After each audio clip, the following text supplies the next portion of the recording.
ទឹកបន្លែខ្ញុំងាកនេះឆ្អិនទៀតដែរសម្រាប់បន្លែវគ្គនេះដែរគឺយើងដាក់4មុខ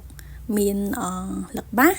មានននោងមានតឡាចហើយនឹងយើងបន្ថែមបន្លែមួយមុខទៀតគឺល្ពៅ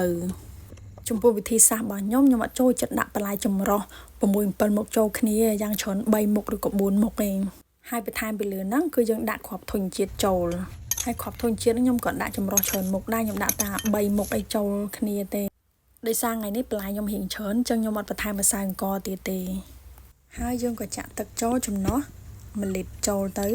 ពូប្រភេទគ្រាប់ធុញជាតិហ្នឹងបងប្អូនអាចមុននឹងយកមកកិនបងប្អូនអាចលីងសិនលីងឲ្យឆ្អិនសិនអញ្ចឹងពេលដែលយើងយកមកកិនជាមួយបន្លែគឺរសជាតិវាឈ្ងុយហើយទោះបីជាយើងអត់កិនមួយបន្លែក៏ដោយ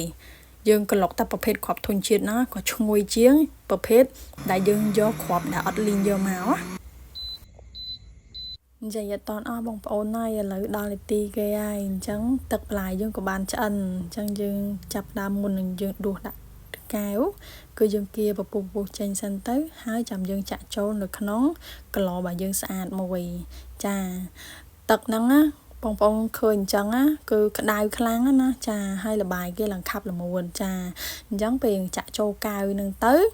គឺយើងទុកឲ្យវាត្រជាក់ឲ្យវាត្រជាក់ហ្មងហើយចាំយើងដាក់ចូលទូទឹកកកយើងដាក់ចូលទូទឹកកកទៅយើងអាចទុកបានដល់មួយអាទិត្យអីតែយើងកុំទុកយូរពេកយើង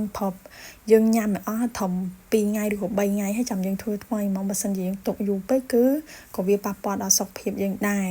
នេះទឹកបបរបន្លែដែលយើងធ្វើហើយខ្ញុំដាក់លាយជាមួយនឹងទឹកដោះគោខ្ញុំយកប្រភេទទឹកដោះគោសាបពេលដែលយកមកលាយសម្រាប់អ្នកដែលគាត់ចូលចិត្តទឹកដោះគោផ្អែមគាត់អាចដាក់ផ្អែមទៅតែសម្រាប់ខ្ញុំគិតថាទឹកបន្លែហ្នឹងវាមានជាតិផ្អែមចេញពីបន្លែហើយអញ្ចឹងយើងគួរតែដាក់ទឹកដោះគោសាបទៅគឺវាអាចល្អជាងកុំឲ្យវាមានជាតិស្ករច្រើនណាព្រោះបើសិនជាយើងយកទឹកដោះគោផ្អែមយកមកវារៀងផ្អែមអញ្ចឹងវាអាចមានជាតិស្ករច្រើនព្រោះតាំងពីដើមខ្ញុំប្រើតែទឹកដោះគោប្រភេទសាបទេចឹងពេលដែលយើងលាយចូលគ្នារួចរាល់ហើយយើងអាចក្លុកបន្តិចទៅដើម្បីឲ្យវាសព្វអញ្ចឹងណាហើយយើងអាចញ៉ាំបានទាំងចាស់ទាំងក្មេងនេះគ្រាន់តែជាបទពិសោធន៍ខ្ញុំទេដែលខ្ញុំធ្លាប់ធ្វើ